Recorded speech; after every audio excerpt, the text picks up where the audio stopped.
Assalamualaikum warahmatullahi wabarakatuh. Selamat pagi, salam sejahtera buat kita semuanya. Salam sehat, adik-adik mahasiswa. Mudah-mudahan kita semuanya diberikan kesehatan dan pandemi COVID-19 ini bisa segera berakhir. Baik, selamat datang di Universitas Airlangga.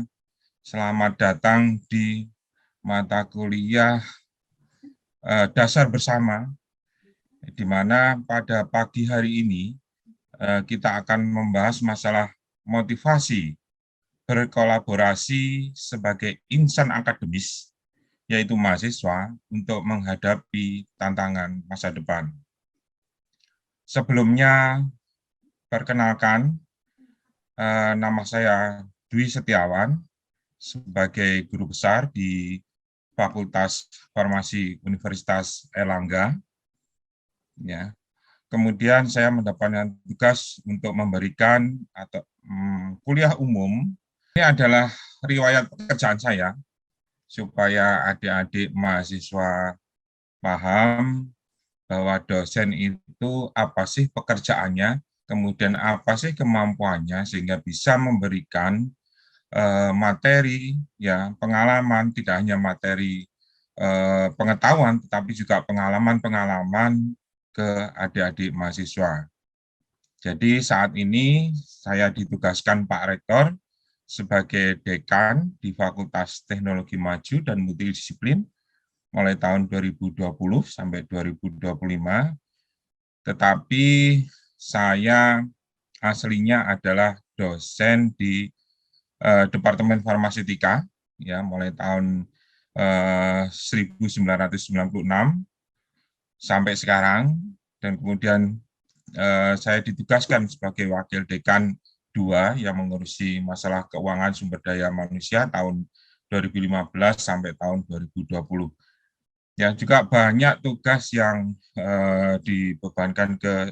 ditugaskan ke saya, di samping sebagai dosen, saya juga sebagai pelaksana di beberapa kegiatan, termasuk SBMPTN, ya, termasuk juga sebagai reviewer di jurnal nasional maupun internasional. Di samping itu, saya juga berpengalaman sebagai konsultan formulasi di industri farmasi. Itu adalah sekelumit pekerjaan saya, jadi tidak hanya mengajar, tetapi juga melaksanakan penelitian, kemudian juga mengaplikasikan keilmuannya itu di dunia nyata. Ya, oleh karena itu saya akan berbagi kepada adik-adik mahasiswa semuanya, kenapa kita melakukan kolaborasi. Apa pentingnya kolaborasi itu di dalam menyelesaikan masalah bangsa. Ya, itu sekedar sekelumit mengenai riwayat pekerjaan saya. Kemudian ini saya juga ya ada publikasi sebagai syarat sebagai guru besar, ada 42 paper yang terindeks di Scopus untuk tahun ini. Ya, kemudian juga publikasi di Sinta. Ya, jadi relatif lumayan lah. Untuk Universitas Airlangga, saya menduduki peringkat ke-85 dari 1.500 dosen di Universitas Airlangga, ya. Kemudian ini di ResearchGate akan kelihatan berapa jumlah artikel saya, kemudian buku, ya, konferensi, dan seterusnya. Baik, adik-adik mahasiswa dari seluruh fakultas di Universitas Airlangga, jadi pada topik kali ini yang membahas pentingnya masalah kolaborasi, ya, tidak hanya kepada dosennya, sekarang bagaimana mahasiswa itu bisa bekerja sama gitu, antara keilmuan satu dengan keilmuan lainnya, prodi satu dengan prodi lainnya, nanti coba kita akan bahas. Ya, kira-kira topik yang akan kita lakukan pada kesempatan ini, saya bagi menjadi beberapa tahapan. Yang pertama adalah pendahuluan, kemudian bagaimana kita melihat kondisi global, ya, tidak hanya di UNER, di nasional, tetapi di dunia itu bagaimana. Terus kemudian tantangan masa kini dan masa depan itu bagaimana. Ya, ini yang nanti akan menjadi PR buat adik-adik semua. Tentu kita sebagai dosen juga berkewajiban untuk memberikan bekal yang cukup buat adik-adik mengarungi masa yang akan datang. Ya, kemudian nanti saya akan menyampaikan bagaimana pentingnya kolaborasi ini untuk bisa memberikan sumbangsih, ya, sumbangsih pemikiran, sumbangsih karya, ya, kita ke masyarakat, baik itu lokal, nasional, maupun global. Nah, intinya itu nanti yang saya akan berikan pada kesempatan ini. Adik-adik mahasiswa, tentu adik-adik sudah paham betul, jadi pada saat ini kita masih dalam kondisi atau suasana pandemi COVID-19. Dan sumbangsih Universitas Airlangga sudah sangat-sangat nyata bagi masyarakat. Ya, itu dibuktikan dengan dikembangkannya vaksin merah putih. Ya, jadi vaksin merah putih merupakan karya fenomenal gitu yang dipersembahkan Universitas Airlangga ini untuk Indonesia dan untuk dunia. Ya, seperti Anda ketahui, vaksin merah putih sekarang pada tahap uji klinis. Ya, yang ini awal mulanya pada saat pandemi COVID-19 itu digagas oleh Pak Rektor pada saat itu, apa yang bisa kita sumbangsihkan buat bangsa dan negara ini dengan adanya pandemi. Ya, beberapa alternatif itu sudah diambil oleh Pak Rektor, ya. Jadi mulai obat, kombinasi obat, ya, obat dari alam, ya. Kemudian juga alat-alat yang digunakan untuk mendesinfeksi, jadi menghilangkan apa namanya COVID-19, ya. Itu semua sudah dikembangkan dan saya sempat terlibat di sana sampai ke Mabes TNI gitu ya, kemudian juga sampai ke Komisi 9, sampai ke Badan POM dan seterusnya. Itu di tahun 2020-an. Nah, sekarang yang masih terus dikembangkan gitu ya adalah vaksin merah putih. Ya, ini sebagai penanggung jawab atau peneliti utamanya adalah Profesor Dr. Ni Nyoman Tri Puspaningsih. Beliau sekaligus sebagai Wakil Rektor ya RICH, Riset Inovasi and Community Development, jadi yang membawahi masalah riset dan pengabdian masyarakat. Jadi vaksin merah putih itu tidak hanya diciptakan oleh satu orang saja yang namanya Prof. Nyoman. Ya, tetapi ini adalah hasil kolaborasi berbagai pakar ya, berbagai keilmuan dan berbagai institusi. Ya, ya, beliau, Prof. Nyoman, itu adalah ahli kimia, ahli biokimia dari Fakultas Sains Teknologi. Di sana kemudian juga melibatkan beberapa saintis dari Fakultas Farmasi, kemudian juga dari Fakultas Kedokteran Hewan, ya, kemudian juga dari keperawatan, ya, dari kedokteran untuk uji klinis ini melibatkan rumah sakit, Dr. Stomo, RSUA dan seterusnya. Ya, kemudian kita juga dalam pengembangan vaksin merah putih itu juga didukung juga oleh ahli-ahli dari Fakultas Ekonomi dan Bisnis. Ya, bagaimana meninjau aspek ekonomisnya, kelayakannya, bagaimana. Nah, di samping itu juga bagaimana ini bisa diterima oleh masyarakat. Itu kita juga melibatkan teman-teman dari Fakultas Ilmu Sosial dan Ilmu Politik, terutama bidang sosiologi, ya, prodi sosiologi, dan juga dengan ilmu budaya. Ya, jadi semua program studi, semua keahlian, semua pakar itu dikerahkan untuk bisa mensukseskan vaksin merah putih hingga bisa sampai saat ini. Ya, kemudian institusi atau instansi yang terlibat dalam pengembangan vaksin merah putih tidak hanya Universitas Airlangga, tetapi juga didukung oleh beberapa perguruan tinggi lain. Ya, ada waktu itu ada Eijkman, ada ITB, ada UGM, ya, kemudian juga ada industri farmasi yang memproduksi ini, kemudian ada Badan Riset Inovasi, ya, kemudian ada rumah sakit, ada Badan POM, ada Pemprov, ya Pak Gubernur Bu Gubernur sendiri yang turun tangan untuk bisa mensukseskan vaksin merah putih, terutama di sampel-sampel atau orang yang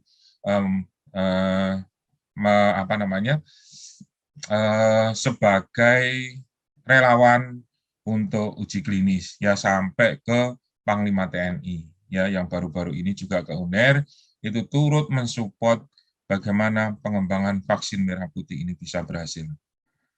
Jadi adik-adik mahasiswa kita bisa bayangkan kalau kita itu bisa berkolaborasi dari sisi keilmuan, maka tidak ada yang tidak bisa kita lakukan. Ya, terutama UNER. UNER punya segalanya. Ya, nanti saya akan cerita apa saja yang dipunyai oleh Universitas Airlangga ini.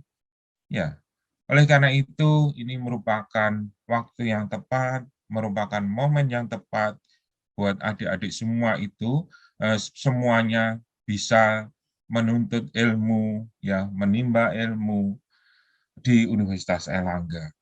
Oleh karena itu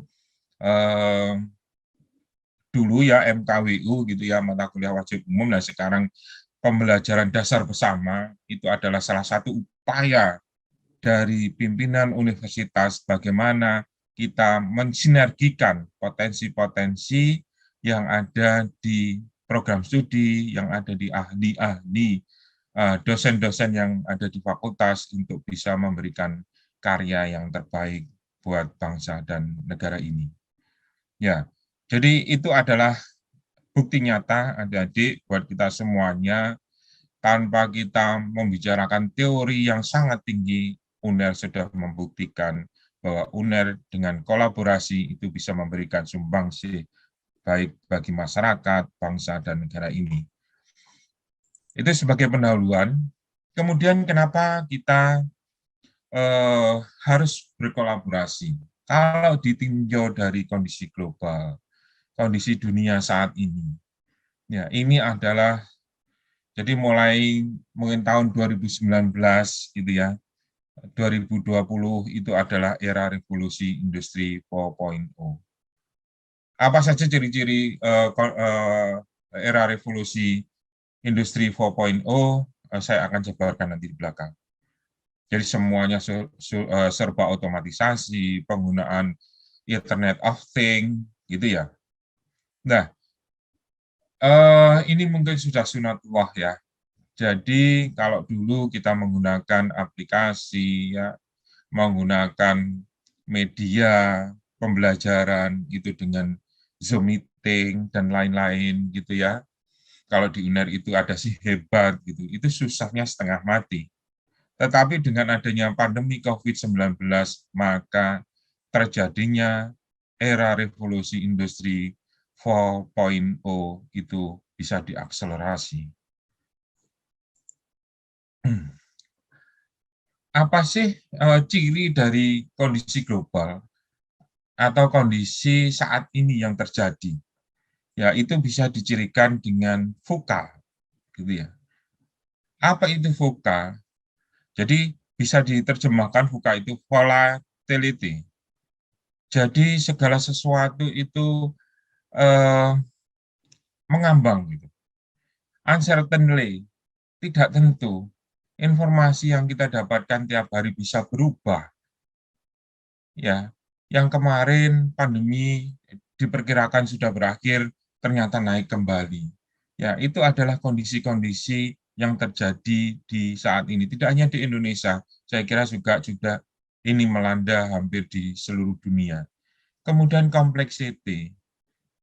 Jadi permasalahan-permasalahan pandemi ini tidak hanya masalah kesehatan, tetapi sudah mencakup semua aspek kehidupan. Ini adalah tanda-tanda ini kondisi global. Jadi dengan adanya pandemi, maka revolusi industri 4.0 itu semakin diakselerasi atau dipercepat. Ya, jadi kompleksitas, ada masalah-masalah gitu sangat kompleks, itu mempengaruhi segala segi kehidupan gitu. Sehingga kita tidak bisa menyelesaikan permasalahan-permasalahan seperti pandemi COVID-19 itu dari sisi kesehatan saja, tetapi juga dari sisi ekonomi, bagaimana orang-orang ini bisa, masyarakat ini bisa tetap bekerja sehingga menghasilkan pendapatan dan itu bisa menghidupi keluarganya. Bagaimana ini bisa membuat suasana masyarakat gitu ya secara sosiologis itu tidak terjadi trauma gitu. Sehingga harus menyebabkan semuanya. Ya psikologinya, bagaimana orang ada yang ketakutan keluar rumah dan seterusnya. Nah, itu sudah menunjukkan kompleksitas yang terjadi pada saat ini. Dan yang terakhir adalah ambiguity. Jadi ambiguitas, jadi tidak jelas apakah COVID ini, oh ternyata obat ini bisa menyembuhkan, obat ini bisa menyembuhkan. Ya, itu sebagai seorang saintis, maka nanti ada bagaimana mengatasi kondisi VUCA secara global ini dengan VUCA yang berikutnya. Ya, saya nanti akan jelaskan di terakhirnya. Jadi kondisi-kondisi yang ambiguitas, apakah ini benar, apa enggak, gitu. Informasi yang beredar di sosial media itu begitu banyaknya, sehingga kita harus cerdas dan cermat dalam menangkap informasi yang ada, terutama di media sosial. Dan itu adalah ciri-ciri kondisi global.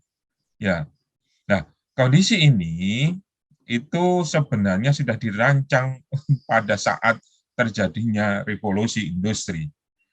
Jadi revolusi industri itu ditandai dengan adanya otomatisasi, automatization, ya kemudian adanya connectivity, connection, ya. Sekarang hubungan antara ujung yang satu dengan ujung yang lainnya di dunia ini itu bisa dengan cepat terjadi. Ya, Anda saat ini di sini, kemudian ada mahasiswa yang di Papua, ada mahasiswa yang di Aceh, itu bisa melakukan pembelajaran pada waktu yang sama. Ya, karena kita terhubung ya dengan fasilitas internet ini. Ya, kemudian ada cloud computing, ya, jadi adanya penyimpanan data yang di awan gitu, yang di atas sana, sehingga kita bisa menyimpan data, ya, meminjam tempatnya di sana untuk bisa menyimpan data. Kita tidak perlu mengadakan itu sendiri gitu. Kemudian ada Internet of Things, IoT, kemudian juga adanya big data. Ya, big data. Jadi data-data yang sangat luar biasa. Apa sih big data? Nanti saya akan jelaskan nanti di belakang. Ya, kemudian adanya sistem terintegrasi.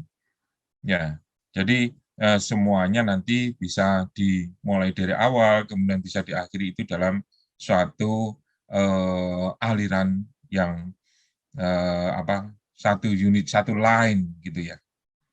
Itu kira-kira kondisi global yang terjadi pada saat ini dan ciri-ciri terjadinya revolusi industri 4.0.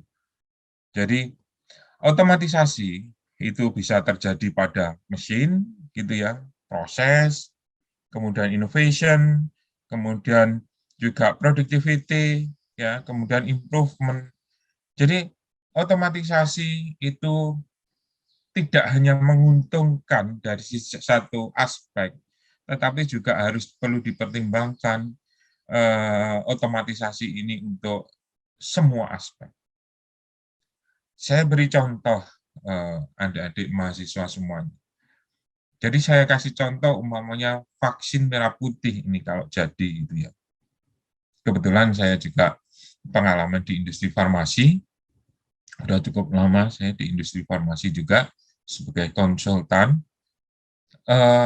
produksi vaksin itu kalau kita mau mulai pembuatan botol, pencucian botolnya, kemudian produksinya, kemudian penutupan botolnya, pelabelan, itu bisa dilakukan oleh satu alat saja. Ya. Banyak sekali proses-proses produksi itu yang bisa diotomatisasi.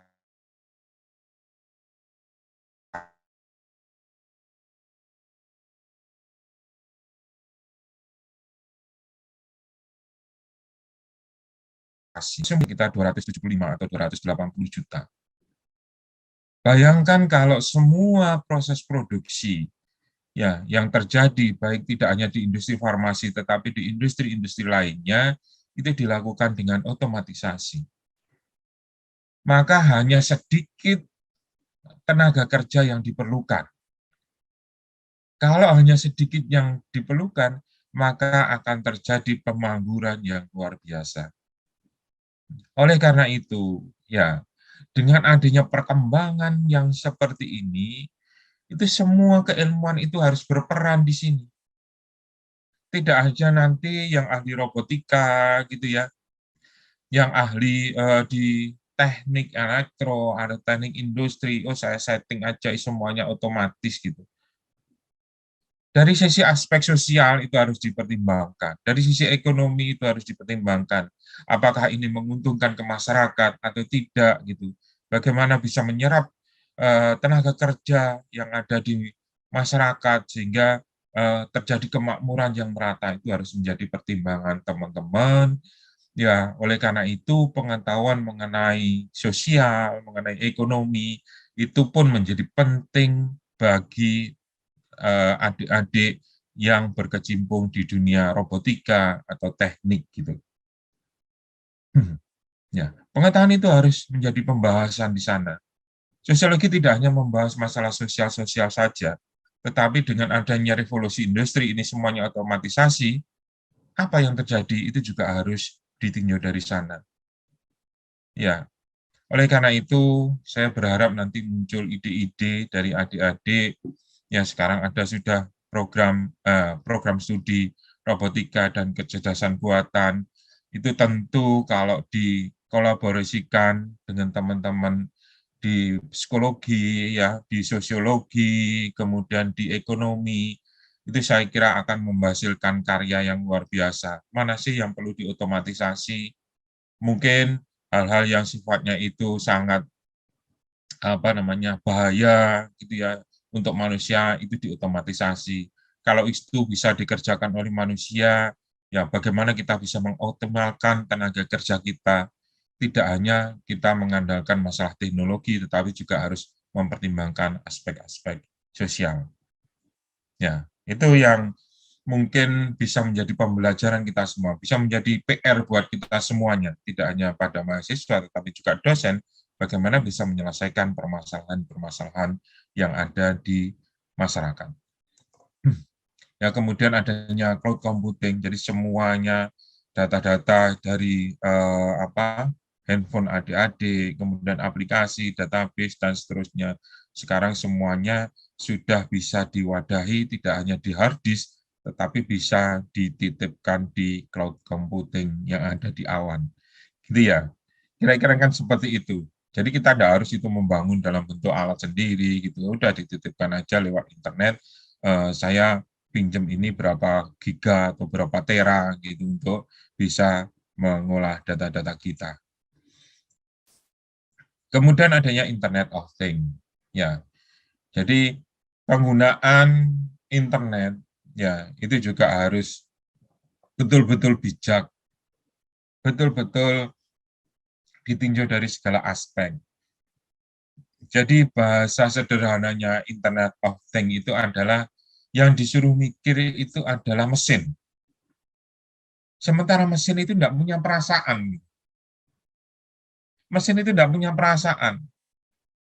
Tidak punya rasa sedih, tidak punya rasa senang, tidak punya rasa tepo seliro, tidak punya rasa empati, tidak punya rasa simpati gitu. itu tidak ada di Internet of Things.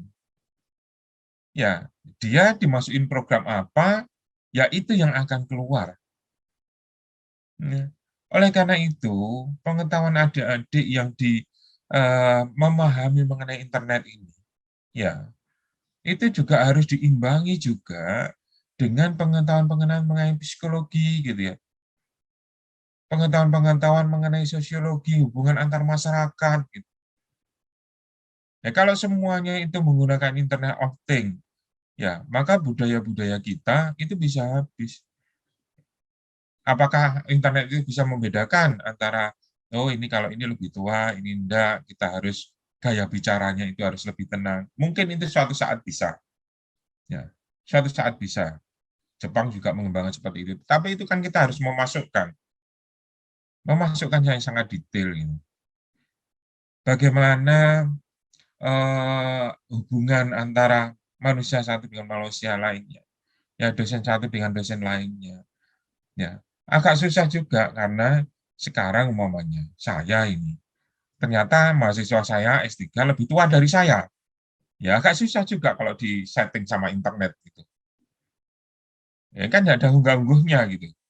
Kalau umpamanya internetnya kita setting, oh nanti yang muda harus menghormati yang tua. Gitu. Katakanlah dengan kayak Jepang itu dengan menundukkan kepala gitu. Ya, dengan menundukkan kepala gitu. Nah, sekarang ternyata mahasiswanya lebih tua dari dosennya. Itu agak susah juga. Dosennya yang menundukkan kepala ke mahasiswanya. Ya, kan gitu. Jadi itu harus menjadi pemikiran kita bersama di era sekarang ini, era revolusi industri 4.0 yang selanjutnya akan segera bergeser dengan revolusi industri 5.0. Ya. Jadi ini sudah mulai kelihatan yang kita gunakan. Kemudian adanya big data. Ya, big data.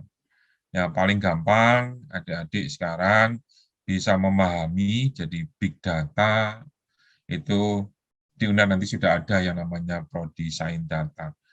Ya, Gojek, kemudian Grab, ya, kemudian aplikasi yang lainnya itu adalah penggunaan data-data yang ada di masyarakat.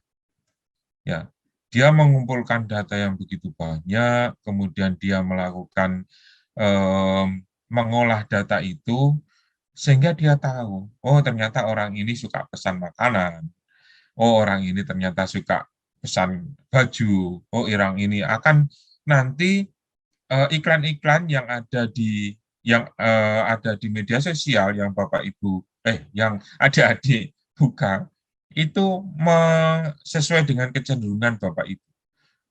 Sesuai dengan kecenderungan adik-adik semuanya. Sorry. Ya, ya, sesuai dengan kecenderungan adik-adik mahasiswa semuanya. Yang suka main game, tentu nanti kalau buka sudah iklan-iklan game. Itu adalah salah satu aplikasi dari adanya big data itu.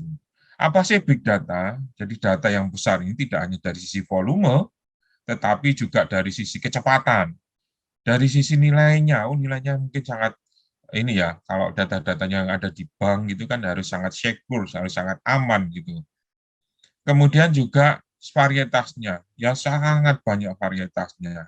Ya, itu terus kemudian yang yang ketidaktentuan dari data itu.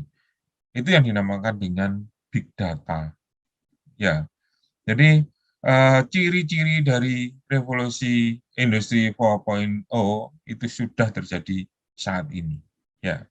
Oleh karena itu kita sebagai insan akademis gitu ya, sebagai sivitas akademika itu harus memahami itu. Karena yang namanya mahasiswa itu adalah siswa yang paling tinggi yang menjadi panutan di masyarakat. Ya, itu adik-adik. Kemudian connection. Ya, kalau dulu kita punya kenalan dari luar Jawa, dari Sumatera, dari Aceh, dari Papua, itu susah. Kalau kita tidak pernah pergi ke sana, ya kita tidak pernah atau teman kita tidak pernah ke sini, kita susah untuk bisa berteman. Tetapi pertemanan sekarang bisa dijalin dengan adanya media sosial. Adik-adik sudah punya temannya banyak, itu bisa tunjukkan kalau kita lihat YouTube itu di-subscribe berapa, itu paling tidak itu sebagai apa namanya yang berkenalan dengan Anda. Ya follower kalau di apa Instagram gitu ya, di Twitter ya atau di Facebook, itu teman-teman Anda semuanya. Anda tentu tidak pernah membayangkan di zaman dulu ya, di zaman saya itu punya teman segitu banyak. Ya, tapi saat ini saya yakin adik-adik semuanya itu temannya adalah teman-teman yang sangat banyak dengan berbagai variasi, berbagai suku, berbagai apa namanya, mungkin banyak juga yang teman-temannya dari luar negeri. Ya, yang suka berselancar di media sosial, tentu koneksinya banyak sekali.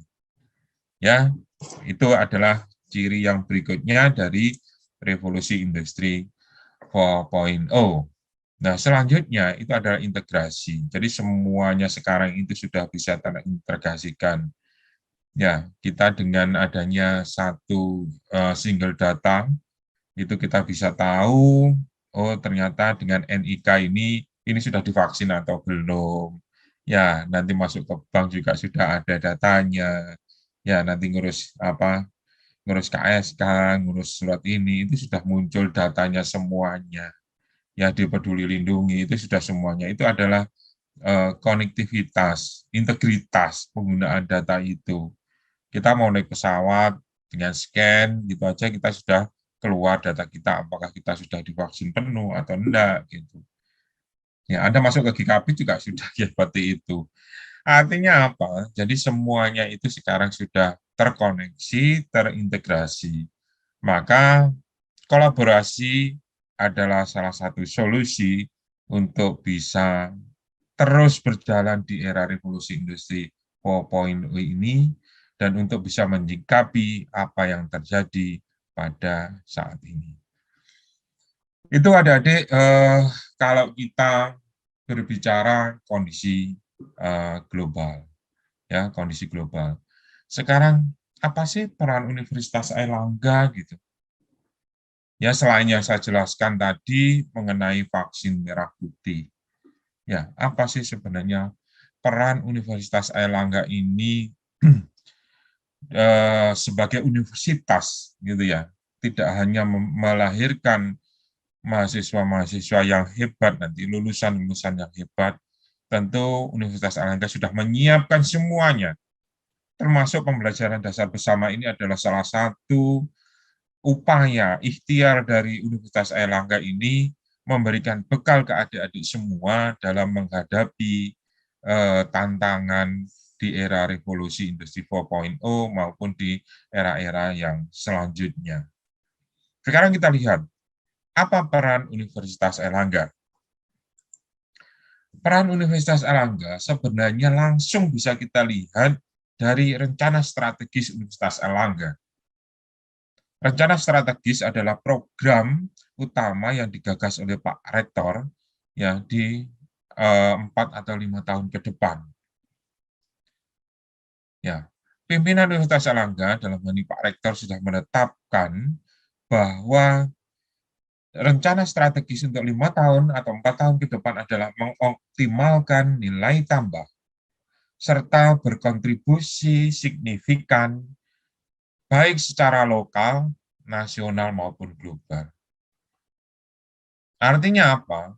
Sebagai suatu institusi pendidikan, ya, tidak hanya kita belajar keilmuan itu, kita bisa menghasilkan publikasi, kita bisa menghasilkan apa namanya buku gitu. Tetapi harus bisa memberikan nilai tambah. Nilai tambah dari hasil penelitian itu apa? Nilai tambah dari hasil publikasi itu apa? Itu adalah karya. Ya, salah satunya adalah vaksin merah putih. Ya, tetapi karya-karya yang lainnya tentu banyak. Nanti saya akan jelaskan di terakhir contoh-contoh karya yang telah dihasilkan oleh rekan-rekan mahasiswa maupun dosen di Universitas Airlangga. Tentu tidak semuanya. Kalau adik-adik ingin tahu, silahkan berkunjung ke webnya Universitas Airlangga atau BB-BRIN. Jadi semua karya-karya dosen maupun mahasiswa itu sudah terekam di sana. Ya, jadi harus memberikan nilai tambah. Tidak hanya, nah, sekarang sudah dikembangkan juga ya mengenai medical tourism gitu. Itu tidak hanya melibatkan orang-orang kedokteran, tetapi juga melibatkan Fakultas Teknologi Informasi dan Multidisiplin. Di situ ada teknik robotika dan kecerdasan buatan, kemudian ada teknologi sains data, yang itu akan bisa dibantu juga dengan teman-teman kedokteran, teman-teman keperawatan, teman-teman psikologi, kemudian juga teman-teman di Fakultas Sains Teknologi, gitu. Itu untuk bisa membangun hal-hal seperti itu. Ya, turisme tentu juga didukung oleh prodi pariwisata yang ada di vokasi atau di ilmu budaya. Jadi banyak keilmuan, banyak aspek itu yang bisa memberikan nilai tambah ini. Ya, kenapa diberikan kuliah ini? Salah satunya adalah karena Renstra Universitas Airlangga itu menetapkan seperti itu. Tidak boleh hanya belajar keilmuan saja, tapi harus punya nilai tambah. Dan nilai tambah itu harus bisa dikontribusikan secara lokal, nasional maupun global. Lokal artinya di masyarakat sekitar, ya, di masyarakat sekitar, bagaimana dampaknya, ekonominya bisa meningkat, kesehatannya bisa meningkat, ya, nasional bagaimana kita persembahkan vaksin merah putih ini untuk bangsa dan negara ini, ya, begitu juga dengan global, ya, ini. Makanya strategi pembelajarannya itu juga disesuaikan dengan Renstra Universitas Airlangga. Tidak hanya ada adik nanti yang kedokteran belajar aja kedokteran. Nanti di kedokteran ini ada mata kuliah mengenai digitalisasi. Itu yang ngasih kuliah adalah dosen-dosen yang home base-nya di Fakultas Teknologi Maju dan Multidisiplin. Karena di situ adalah dosennya expert di bidang digitalisasi. Ya, jadi dan dengan adanya Merdeka Belajar, adik-adik bisa mengambil keilmuan di lintas prodi, ya, adik-adik bisa mengembangkan itu dengan magang, baik itu riset maupun di industri farma, di industri, ya, kemudian juga di instansi-instansi lain, ya, gitu. Jadi sekarang jelas, jadi tidak boleh ada lagi pertanyaan kenapa saya harus di tahun ini ada pembelajaran dasar bersama. Ada motivasi untuk berkolaborasi. Gitu. Karena Renstra UNER mengharuskan kita semuanya untuk mengoptimalkan nilai tambah keilmuan kita, berkontribusi secara signifikan, baik lokal, nasional maupun global. Ya, itu. Excellent Universitas Airlangga itu semuanya adalah excellent with morality. Gitu ya, saya kira adik-adik ini karena mahasiswa baru terjadi pada saat pandemi ya, sehingga penerimaan mahasiswa baru maba itu mungkin rasanya yang kurang. Gitu. Itu salah satu kekurangan dari pembelajaran secara daring. Tapi karena kondisi dan situasi seperti ini, oke lah, gitu ya. Excellent with morality itu sebenarnya apa? Itu diterjemahkan oleh Universitas Airlangga dengan UNAR hebat. Ya, hebat itu apa? Humble. Ya. Honestly. Ya. Jadi rendah diri, ya. Kemudian excellent. Harus memberikan yang terbaik. UNAR harus yang terbaik. Ya, harus yang terbaik. Program studi teknik robotika dan kecerdasan buatan baru berdiri 1 tahun sudah memberikan sudah menjadi juara, ya, juara robotika tematik tahun 2021, ya, nomor 2 tingkat wilayah dan nomor 3 tingkat nasional. Itu adalah kejuaraan yang bergengsi untuk robotika. Artinya apa? Meskipun baru 1 tahun, ternyata program studi itu sudah memberikan yang terbaik untuk Universitas Airlangga. Ya, itu adalah salah satu contoh. Kemudian brave, ya, cerdas. Kemudian agile, ya, lincah, gitu kan? Jadi saya, meskipun saya adalah dosen farmasi, tetapi saya menjadi dekan di Fakultas Teknologi Informasi dan Multidisiplin, tetapi saya juga bertugas, mendapat banyak tugas ya sebagai juga tim percepatan guru besar di Universitas Airlangga, kemudian juga sebagai tim keuangan, ya, tim pengadaan dan seterusnya. Artinya apa? Ya kita harus punya multi talenta, gitu. Tidak hanya berpikir monolog saja ya, satu aja. Oh kalau farmasi saya harus belajar ini saja. Di era sekarang nggak bisa lagi. Nah, nggak bisa lagi. Kalau Anda bisa buat obat, oke lah bisa buat obat. Tapi kalau itu nggak bisa dijual, nggak bisa didistribusikan ke masyarakat, ya pabriknya tutup lah. Makanya harus punya pengetahuan masalah efisiensi, ya, masalah ekonomi, dampaknya bagaimana, ya hitung-hitungannya bagaimana, dan seterusnya, harus memikirkan nanti tenaga kerjanya bagaimana, dan seterusnya. Tidak bisa hanya berpikir, oh kalau farmasi ya belajar ini saja, ya kalau dokter ya sudah, kalau ini selesai. Tidak. Di zaman sekarang ini, pemikiran itu harus sangat-sangat terbuka. Ya, kemudian transenden tentu kita harus selalu moral kita itu ditujukan atas dasar Tuhan Yang Maha Esa. Ya, itu adalah terjemahan dari excellent with morality yang UNER diterjemahkan menjadi UNER hebat. Itu yang dinamakan hebat itu. Ya. Kemudian bagaimana dampaknya ini? Ya, dampaknya bukan dampaknya. Bagaimana terjemahan secara nyata gitu Universitas Airlangga. Upaya-upaya Universitas Airlangga ini secara nyata di dunia pendidikan ini. Ya, tentu di tingkat kementerian kita semuanya sudah tahu dengan adanya program dari Mas Menteri yaitu Merdeka Belajar Kampus Merdeka di mana mahasiswa itu bisa mengambil keilmuan di prodi yang berbeda. Itu salah satunya ya seperti itu. Kemudian juga bisa magang di tempat-tempat yang lainnya.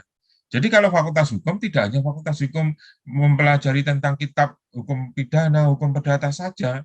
Sekarang Anda lihat di Fakultas Hukum UNER, digitalisasi itu sudah melanda di sana. Ya nanti yang Fakultas Hukum bisa bisa melihat nanti di kampusnya bagaimana. Ya, jadi tidak hanya belajar masalah satu saja, tetapi banyak aspek. Ya, begitu juga dengan ilmu budaya itu sudah perkembangannya luar biasa. Ya, ilmu budaya, kemudian juga psikologi, ya, kemudian juga kedokteran gigi. Ya, kedokteran gigi itu di era pandemi ini tentu risikonya sangat tinggi karena penularan, karena kan pemeriksa gigi mesti harus buka mulut, sementara kita semuanya harus pakai masker gitu. Ini kan bagaimana mengatasi masalah itu? Bagaimana dokter-dokter gigi ini dokter-dokter gigi kita itu tidak tertular COVID-19 ini? Ya, itu adalah tantangan-tantangan buat kita semuanya, sehingga sharing pengetahuan gitu ya, sharing pengalaman itu menjadi tidak terelakkan lagi di era seperti ini. Jadi upaya yang telah dilakukan Universitas Airlangga untuk mensukseskan adanya Renstra, ya jadi Universitas Airlangga ini ada 13 fakultas, ya kemudian dengan 2 sekolah sekarang ini, ya sekolah pasca sarjana dan sekolah ilmu kesehatan di Banyuwangi, ya. Di samping itu juga mendirikan Fakultas Teknologi Maju dan Multidisiplin. Ya, di sana ada 5 program studi, ya, teknik robotika dan kecerdasan buatan, kemudian teknologi sains data, ya kemudian rekayasa nanoteknologi, teknik elektro, dan teknik industri. Ini adalah upaya yang dilakukan oleh pimpinan universitas ya dalam mencapai rencana strategis yang sudah ditetapkan oleh Pak Rektor. Ya.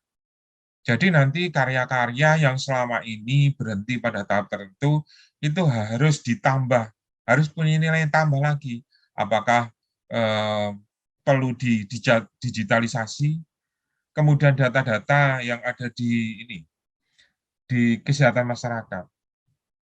Kesehatan masyarakat sekarang tidak hanya lagi manual gitu yang hanya memberikan penyuluhan bagaimana masyarakat itu supaya sehat, tetapi di Fakultas Kesehatan Masyarakat nanti adik-adik bisa tahu yang dari fakultas sana bagaimana data-data yang ada di masyarakat itu bisa dipetakan ya, diolah ya, data-data yang banyak itu bekerjasama dengan sains data itu bisa diolah kemudian bisa memberikan masukan, oh begini loh cara mengatasi pandemi, oh begini loh cara mengatasi stunting gitu.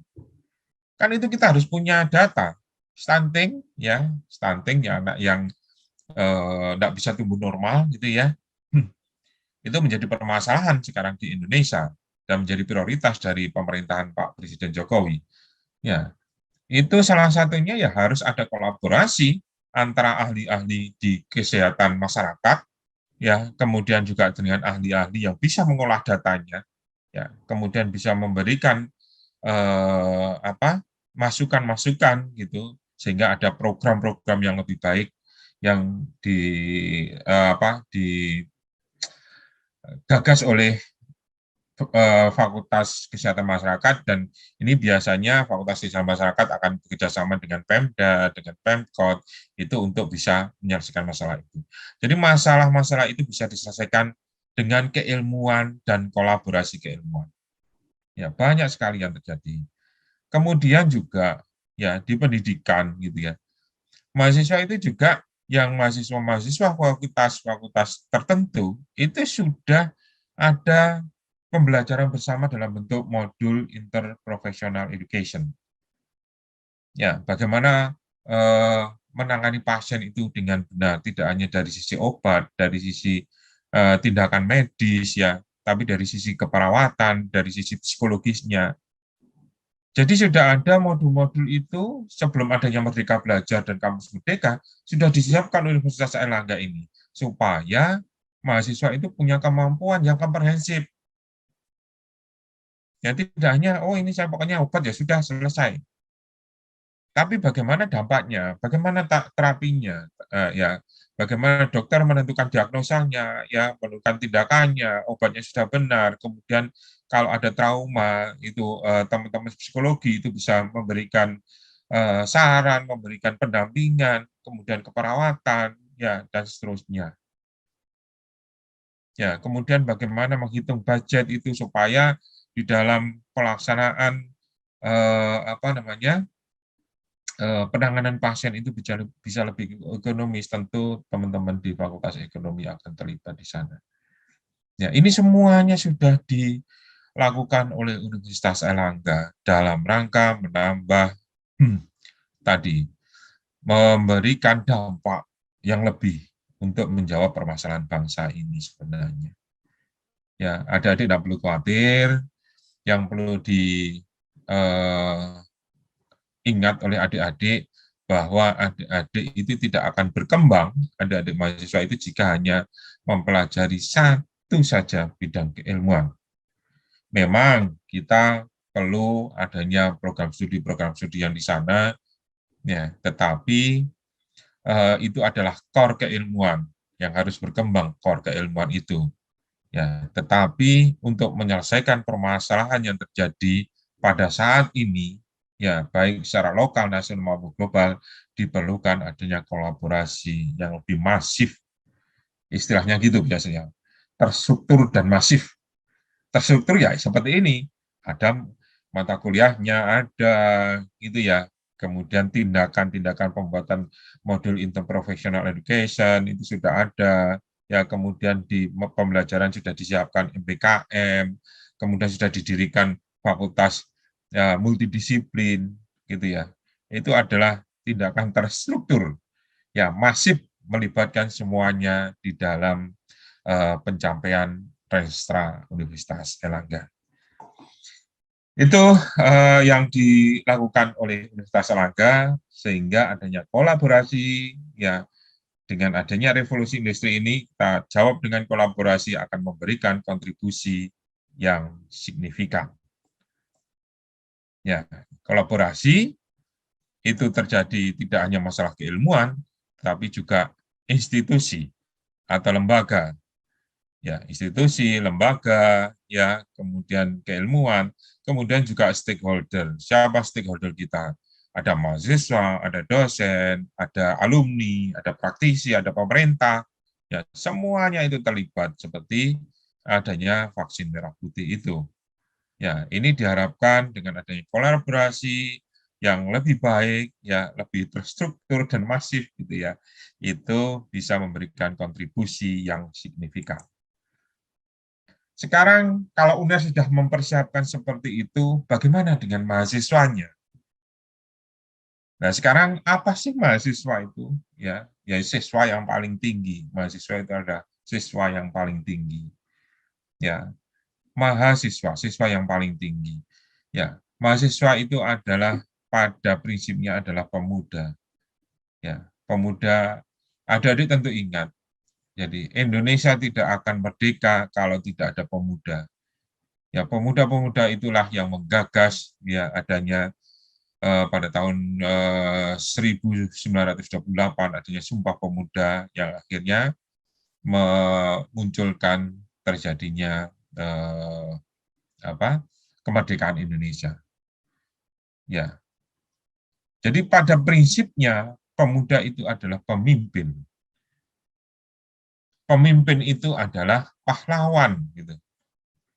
Itu sebenarnya yang dinamakan dengan pahlawan. Sekali hari ini kita masih juga, ya, itu adalah pahlawan. Ya, sekali lagi saya ulangi, apa peran mahasiswa? Ya, peran mahasiswa pada prinsipnya adalah pemuda. Pemuda adalah pemimpin karena yang sebenarnya, ya, memerdekakan Indonesia itu adalah para pemuda. Dan pemimpin itu pada dasarnya adalah seorang pahlawan. Nah, sekarang apa pahlawan? Gitu ya. Ya, pemimpin, ya, sekarang ini saya lihat dulu. Pemimpin. Pemimpin tadi, kalau kondisi global, itu sekarang tadi VUCA, ya, volatile, uncertainty, complexity, ambiguity, itu harus dijawab oleh seorang pemimpin. Volatile itu harus dijawab dengan vision, visi yang jelas. Apa sih visinya? Oh, kita akan berkontribusi lebih nyata terhadap bangsa dan negara. Ya, kemudian uncertainty, yang tidak tentu tadi, itu dijawab dengan understanding. Harus paham betul, gitu. Adik-adik harus berusaha semaksimal mungkin menguasai ilmu pengetahuan itu, sehingga tidak terombang-ambing itu.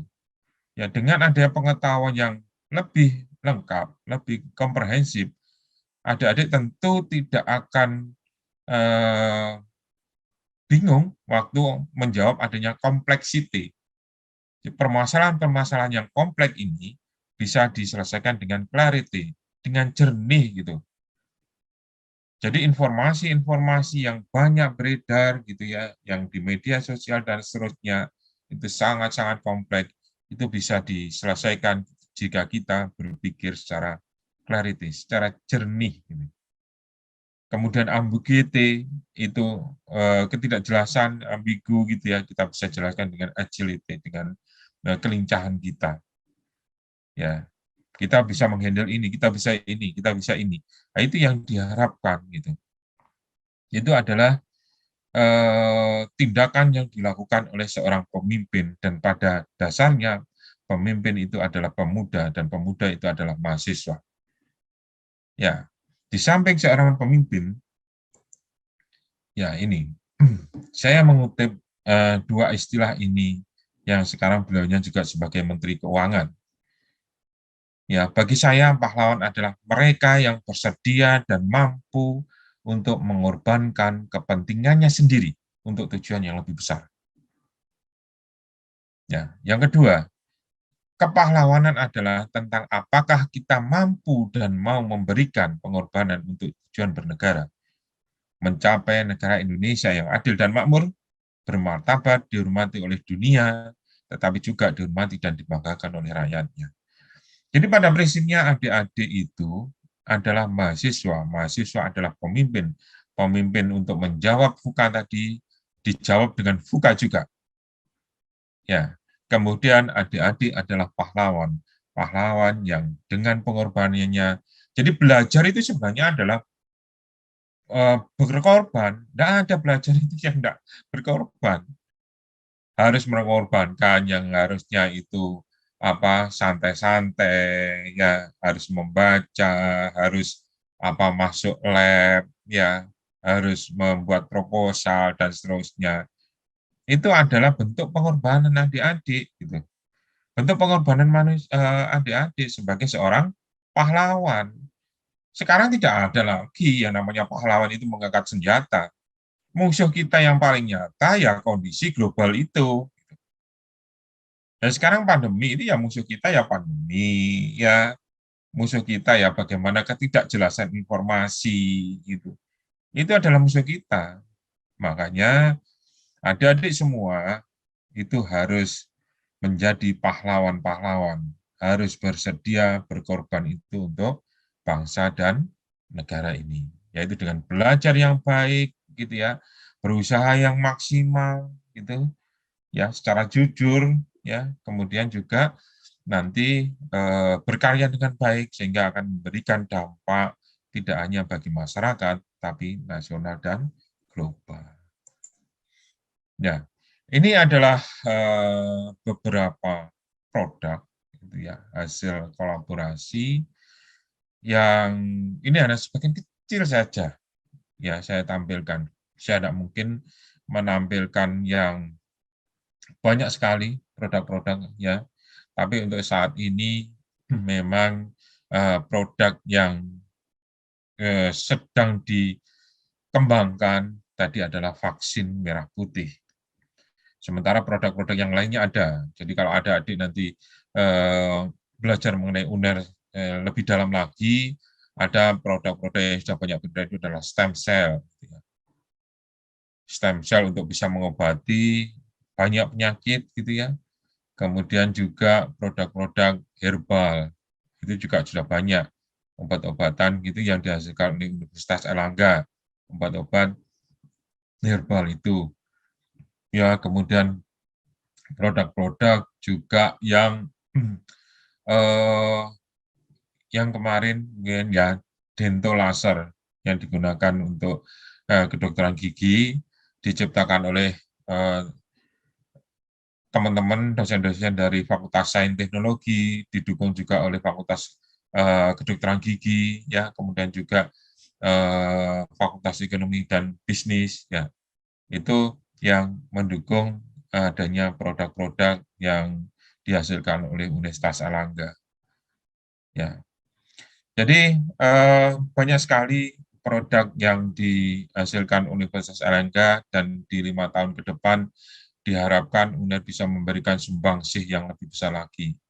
Ya, di Fakultas Teknologi Maju dan Multidisiplin, kebetulan saya di sana, tahun lalu kita sudah mengembangkan pusat energi baru dan terbarukan. Ya, seperti adik-adik ketahui lah, di saat ini aja hujannya sudah tidak menentu. Artinya ke depan ini ya energi-energi dari fosil gitu kan. Fosil itu kan lama-lama akan habis ya. Harga solar sudah naik dan seterusnya, ini harga minyak dunia sudah naik gitu. Untung ada pandemi sehingga penggunaannya itu bisa sedikit dikurangi. Ya, tetapi sekarang harganya sudah cukup naik. Artinya apa? Persediaan fosil itu kan sangat terbatas. Kalau mulai saat ini kita tidak menyiapkan mengenai energi baru dan terbarukan, begitu nanti sumber energi dari fosil itu habis, kita tidak punya apa-apa. Ya, itu seperti ayam mati di lumbung ya. Kita banyak sekali sumber-sumber energi yang lainnya. Ya, kita punya cahaya matahari yang bersinar eh, sepanjang tahun. Kenapa itu tidak dimanfaatkan? Sementara negara-negara di Skandinavia sana itu mataharinya cuma berapa hari saja. Itu adalah sumber energi yang siap menggantikan energi-energi sumber energi dari fosil. Oleh karena itu, di fakultas kita, di Fakultas Teknologi Maju, silakan nanti bergabung karena saya lihat Fakultas Hukum itu juga mengkaji dari sisi hukum mengenai energi baru dan terbarukan. Ya, nanti kemudian juga dari Fakultas Sains dan Teknologi gitu.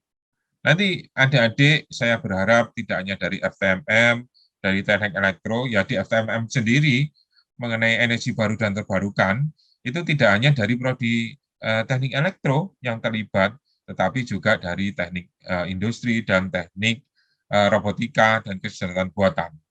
Ya, dan juga dengan teknologi sains data. Ya, termasuk nanoteknologi. Jadi 5 prodi itu terlibat di pengembangan sana. Karena nanoteknologi kemarin juga rekan-rekan mahasiswa, adik-adik mahasiswa itu juga mendapat penghargaan di tingkat internasional, juara 3, karena mengembangkan solar cell itu dengan bahan yang lainnya. Ya, selama ini kan menggunakan silikon dan teman-teman mahasiswa dari Nano itu mengembangkan dengan bahan lainnya karena lebih tidak mencemari lingkungan, gitu ya. Artinya apa? Dengan kolaborasi itu semuanya itu bisa kita lakukan dan berdampak lebih nyata. Itu adik-adik. Saya berharap nanti tidak ada lagi sekat-sekat yang nyata gitu yang membatasi kita semuanya. Dunia sudah berubah, ya mahasiswa harus berubah. Tidak hanya dosennya, tetapi mahasiswa juga harus berubah dalam mengantisipasi ini. Sehingga pembelajaran pun juga berubah. Pembelajaran juga berubah. Mas Menteri juga sudah mencanangkan bahwa pembelajaran harus dengan MBKM. Ya, Merdeka Belajar dan Kampus Merdeka. Adik-adik mau mempelajari apa?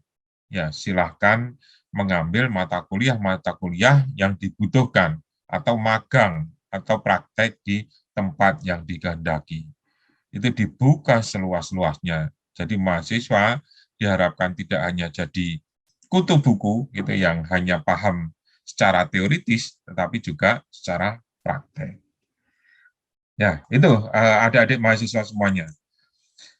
Ini yang sudah dikembangkan oleh teman-teman dosen dan mahasiswa. Ya, saya ambil yang paling dekat ya dari Fakultas Teknologi Maju dan Multidisiplin ya. Ada Arta itu Airlangga, Robotik, Triase, Asisten.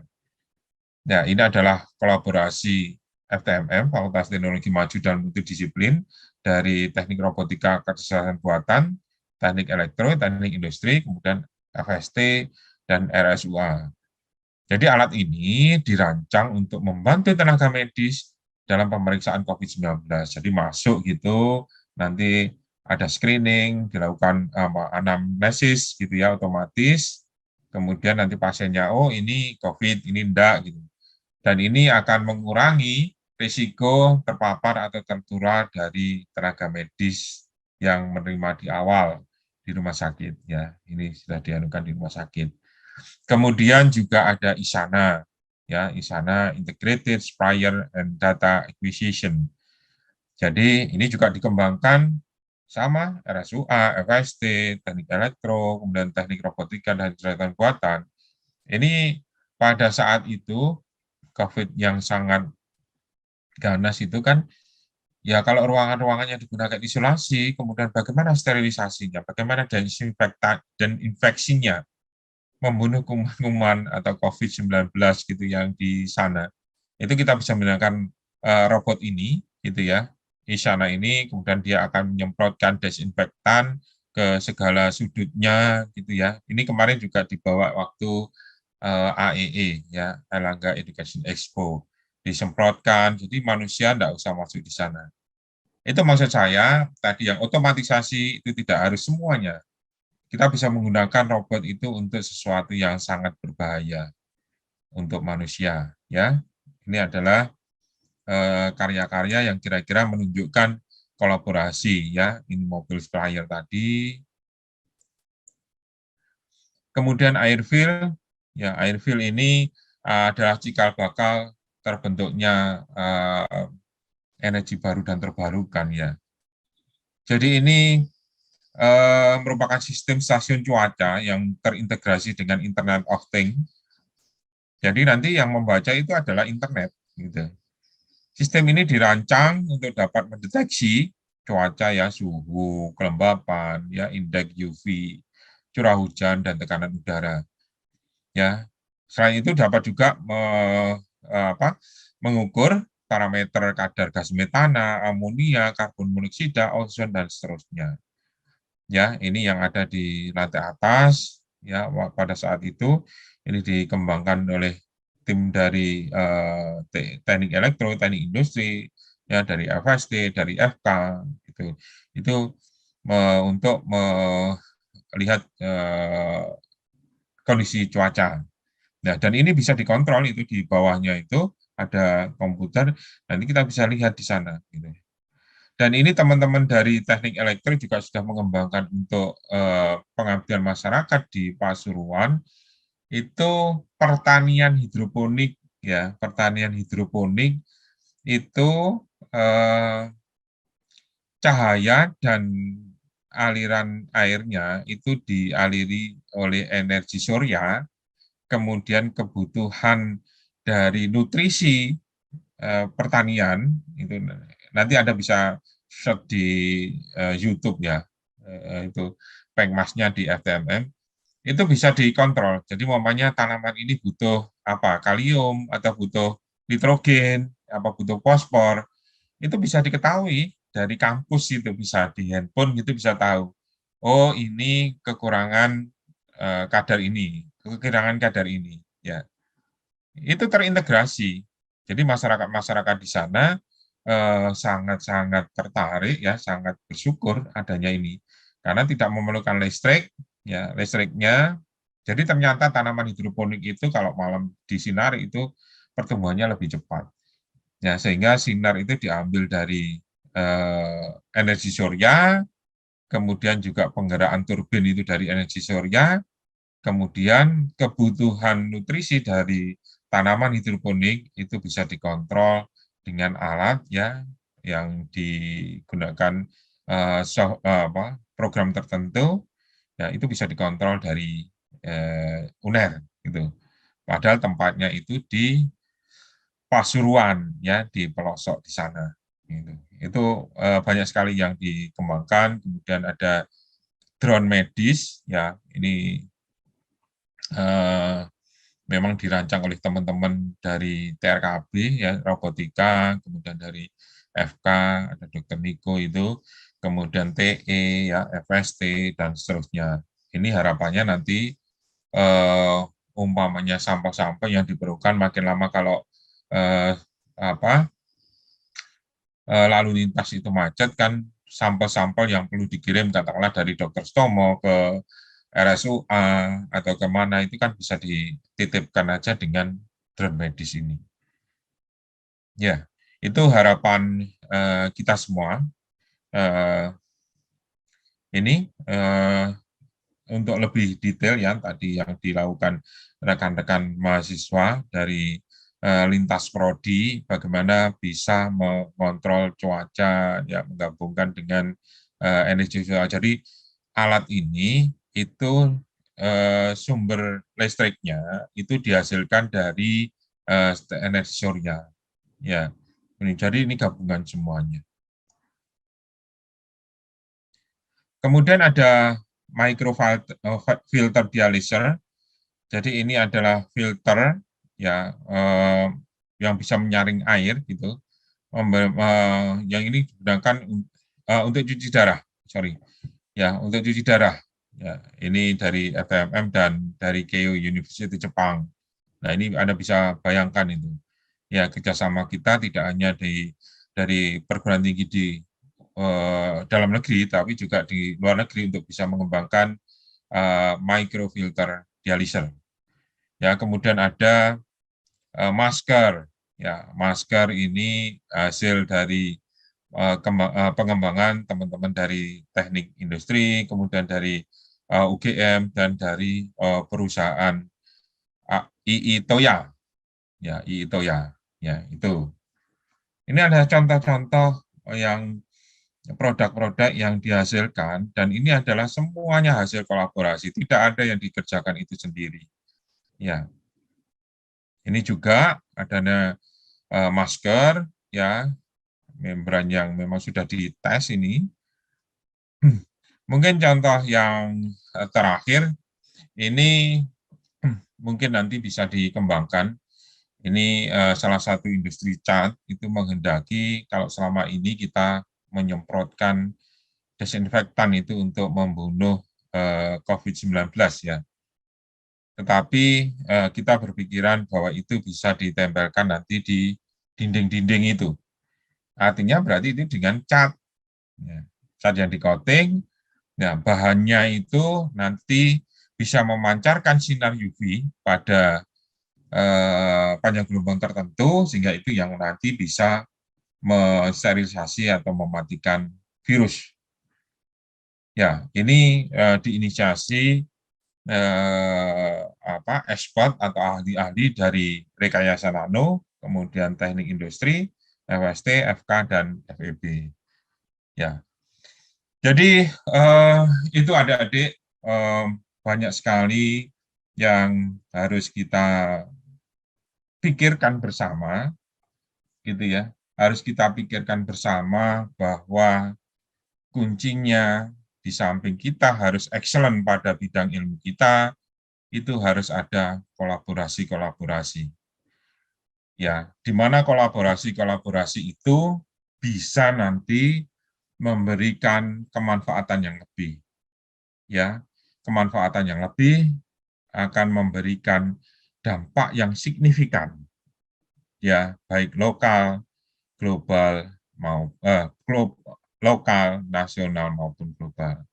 Ya, sesuai dengan Renstra Universitas Airlangga ya yang sudah ditetapkan oleh Pak Rektor.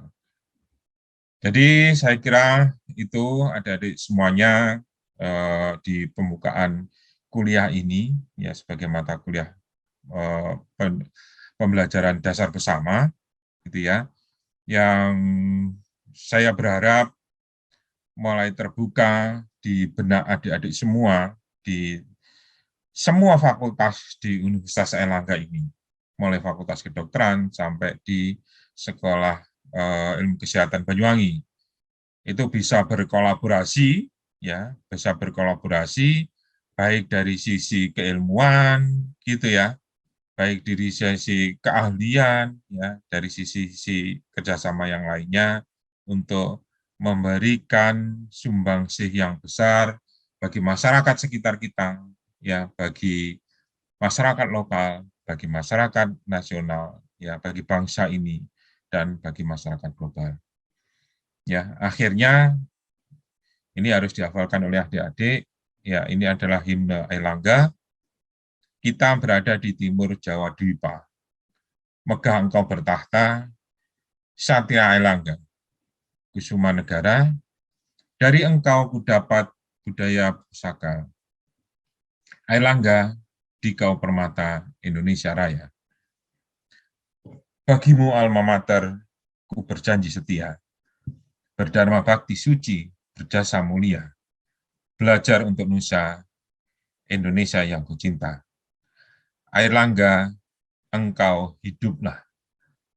Airlangga, tetap kau jaya. Itu yang bisa saya sampaikan, kurang lebihnya mohon maaf. Tetap semangat, ya, tetap bekerja keras, tetap jaga protokol kesehatan. Ya, mudah-mudahan apa yang kita ikhtiarkan, kita usahakan semuanya, tidak hanya dosen, sivitas akademika, ya semuanya termasuk mahasiswa akan memberikan sumbangsih yang nyata bagi masyarakat, bagi bangsa, bagi negara, dan bagi bangsa dunia. Billahi taufiq wal hidayah. Wassalamualaikum warahmatullahi wabarakatuh.